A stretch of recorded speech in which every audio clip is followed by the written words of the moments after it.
top 8 secured, and City next. Should he start against City? Let's just get into it in this video. Yes, people, then big respect and good morning. This is my morning after match reaction, because you know what, sometimes you just need to sleep on it and think about it and think about what happened. Now I'm going to tag the video, I'm going to tag the preview already, and I already said this is going to be a tough game. I already said I was going to predict 2-1. If you want to go back and watch why, I will tag that video down below. But it's a win nonetheless, and we secured top 8. So we're going to get into who our potential next Champions League opponents will be in the round of 16, and the fact that we don't need those extra games is absolutely brilliant in my opinion. So if you're on TikTok, that's the one over there I think you need to hit. Is that one, right? Is that one there that you need to hit something down there, like a follow and a share or something? Help me out with that. And as always, if you're on YouTube, make sure you like, comment and subscribe. But now let's get into this video. And first thoughts, I'm going to share with you my instant thoughts that I had after yesterday's game. So it's as I said, full time, top 8 secured. Predicted 2-1. I knew it would be a tough game, but Neto, really? Or are we going to get into that? Anyway, we're through. No extra games. Now sign a bagsman before City. Over and out, up the Arsenal. Immediate thoughts after the game. You don't need to talk too much about the game because we knew what it was going to be. Well, I knew it was going to be. I'm not sure many of you out there knew it was going to be. It wasn't going to be an easy game. They may sit 8th in the Liga and this, that, and the other, and they may have been 31st in the Champions League. But if we weren't on it, and I'm glad Arteta made some substitutions at halftime with Timber coming in for Partey at right back, because we were getting overrun in that position. You know what? Let's just talk about it. Brother, Neto, really? My bro. When I saw this, I said, oh my Lord. And the reason why I said, oh my Lord, is because every time I watched it back, I was like, it gets worse and worse and worse. Did he genuinely think he was in his box? Second of all, the man actually tried to save it. He actually tried to save it. That's what boggles my mind. Like, brethren, bro, on your first start, you want to get a red card in the Champions League, put us down to 10 men, and then potentially have us play 2 extra. Could you imagine if he handballs that, he gets sent off, we go down to 10 men, we lose the game, we go out of the top 8, but we still qualify, but then we have those 2 extra games? It would have been absolutely mad. Partey does get caught up, but Neto shouldn't have been that far off his line. He should not have been.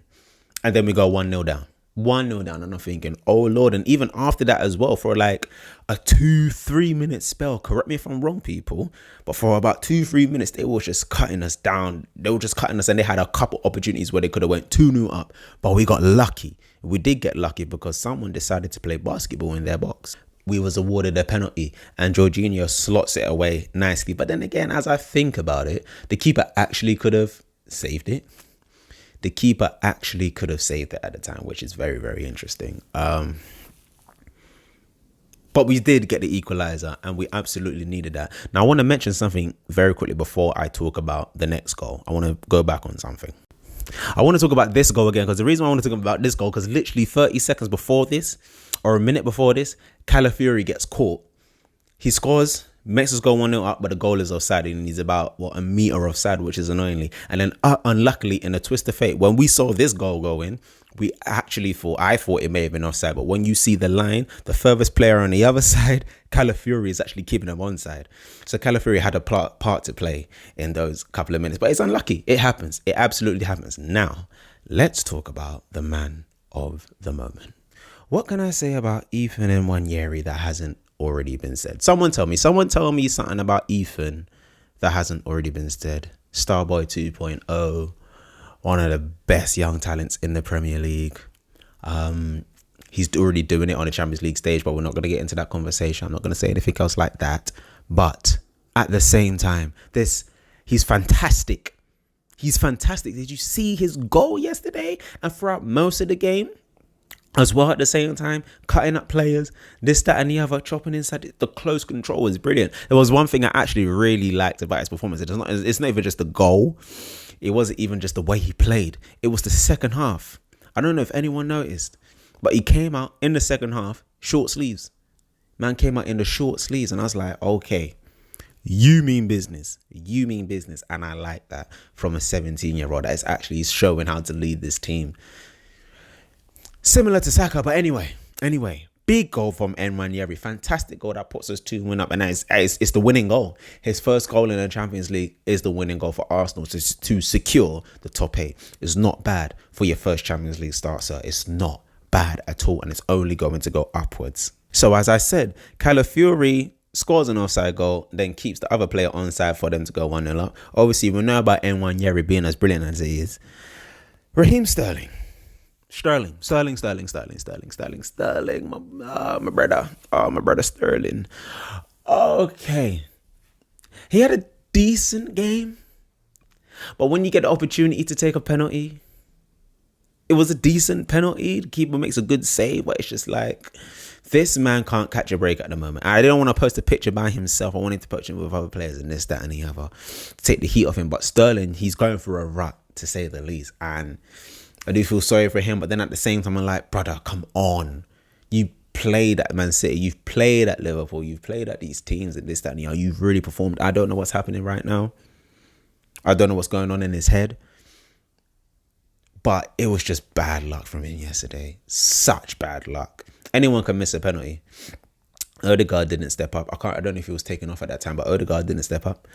He didn't step up for the first penalty that was taken by Dodi. There was actually 2 penalties in that game, and the captain didn't even take one of them.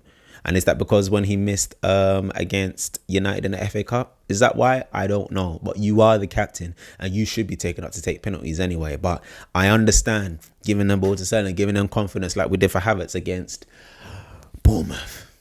But it didn't work out. But the game ended 2-1. The game ends 2-1. And because we secured the top 8 finish, these are our next potential opponents in the round of 16. AC Milan, PSV, Feyenoord, and Juventus. Now, all winnable games. I'll take either one of them at the end of the day because of the team that we are now. If this was a few years ago, I'd be worried about AC Milan, especially Juventus, even PSV to an extent. You could say the team you may want to get is Feyenoord, but even they are starting to do something as well this time, and they're playing some football. So we will cross that bridge when we get there. But these are potential opponents in the round of 16. And if we do make it through the round of 16, these are our next potential opponents. And I think this is very, very interesting. So if we make it through the round of 16 time, we get to the quarterfinals, these are our opponents. Real Madrid, Bayern Munich, Man City, Atletico Madrid, Leverkusen, and Celtic. Those top 5 alone, I mean, Celtic, even they would give us a tough. They would really give us a tough game. But them top 5 alone, if we don't sign a striker, forget about it. Honestly, forget about it if we don't sign a striker. But that's far in the future, as even if we get there. But it's interesting to think about. Very interesting to think about. And with all that being said, the main focus is now Manchester City on the weekend. Now, how do we line up for this game? We'll get into that. But my early thoughts for this game is that we just need to beat City at home. We didn't get to beat them at the Etihad where we should have beaten them. Now we must beat them at home. They are not the City that we know them to be this season. They've been messing about a lot. So beat them.